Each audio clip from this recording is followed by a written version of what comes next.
So the Iranian regime is rebelling against multiple of the U.S. bases. You can see they're striking Qatar and the United Arab Emirates. So it's not necessarily a war against Islam or a war against the conceptualization of an ecosystem or culture that is different than America, but rather a joint operation against what we believe in America as what we would see as a tyrannical force, a dictator force, or something that is anti-civil or anti-humane, since a lot of the practices that they carry have caused the hangings of women from cranes, or the shootings of the protesters, or the lack of the elections of the people's voice, since it's a huge supreme leadership rather than one that the people can agree with.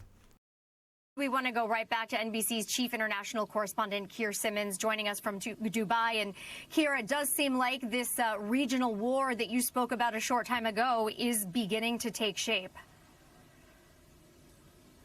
Yeah, I mean, I'm not sure whether we would describe it at the level of war quite yet, but certainly what the Arab countries, the Gulf countries, America's allies and partners feared might come to pass is happening. I mean, there's no question of that.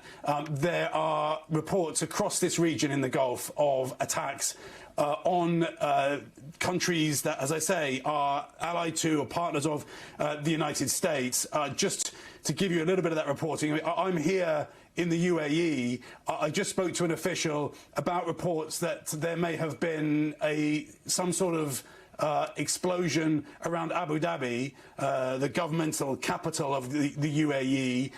That official told me that they hadn't seen anything at this stage. So we're just trying to work to establish whether or not those reports are true. When it comes to Bahrain, as Matt and Richard and Courtney were mentioning, I've spoken to an official in Bahrain who tells me that there have been strikes there. That's, of course, the location, as we've been saying, of the US Fifth Fleet, close to Manama, the capital there. That's where, just for example, the importance of that base, that's where the USS Lincoln, which is now likely taking part in this operation in the Arabian Sea, that's where the USS Lincoln was just a few weeks ago, that aircraft carrier. So certainly something has gone down, if you like, in Bahrain. As Richard mentioned, Kuwait too, there were reports from there. Qatar is saying that it has intercepted 2 Iranian missiles over the country. So what we saw with Qatar, now just to put this in perspective, how significant this is, last year, around the time of the 12-day war in Operation Midnight Hammer, President Trump's operation targeting the Iranian nuclear program, it was only Qatar that faced Iranian missiles. And what did happen there, just to help people understand what they might be hearing and seeing, what did happen there was that air defences brought down shrapnel around Doha. It wasn't the actual, at least in some cases, it wasn't the actual missiles land. To give you an example of what Qatar is to the majority of the Islamic people, is it's pretty much the UN of a lot of the Islamic discussion, which is why a lot of the people go there to talk things out, which is why Iran striking them constantly or attacking them is kind of seen as a forfeit of them being civil in the world of their culture, because they're trying to take the place of what they would be seen as like the United States of Arab America, like an American USA, but in the Arabs' perspective. So that when they abandon all of the Arab world because they see them as weaker and they're playing the game of Darwin, then you're going to have to recognize a lot of these Arab Emirates and a lot of the people that are associated with the Arab Emirates are going to unite to fight against them, because they already got united against the strongest force to fight against them, the inferior force, which is the one without nuclear weapons, which not so inferior when they have like people like America and Israel on their side. So a lot of these people that are getting struck or attacked is like a wake-up call. Like, these guys are not going to help you. They're not going to be your friend. They see you as a traitor just for discussing with them, which is why a lot of this is going to be a very interesting regime swap or attempt to regime swap, because of the ideology that a lot of these people, again, are not as nice as you think they are.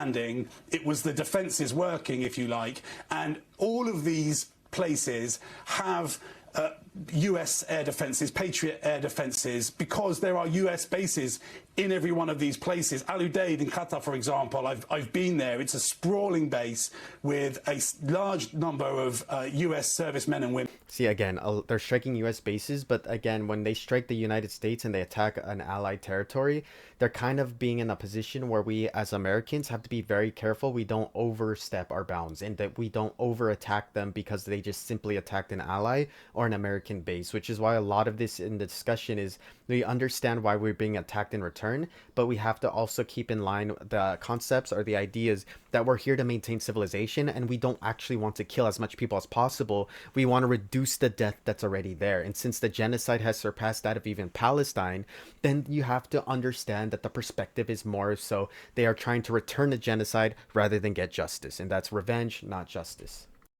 It is the headquarters of CENTCOM, and it has been a target in the past, but for the Iranians, and it may be that this was what the Iranians are trying to do today as well. But as I say, on that occasion, they intercepted it with Patriots, and it looks like maybe they're saying that they managed to do that again. There's a base here in the UAE, Al Afra. I mean, in every one of these countries, there are US bases, and one of the questions I think now is going to be whether the Iranians are specifically targeting those bases rather than other parts of these countries, and that again is something that we can't know.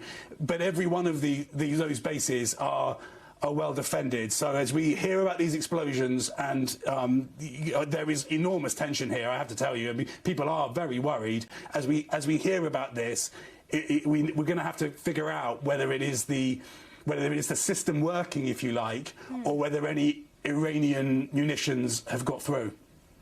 We thank you for watching, and remember, Remember, a lot of these people that are going to be protesting this war would not have protested for the protesters that were shot dead, because that would make them look pro-conservative or right-wing or pro-royal family, which again, if they are seen as pro-royal family, they'll be seen as Republican in America. So a lot of this support for Iran is fabricated and is just supported by a lot of the people who don't actually understand international politics, which again is going to be the lack of resources and education that has led to a very simplistic protesting force, which eventually is going to be the people that are trying to fight for justice.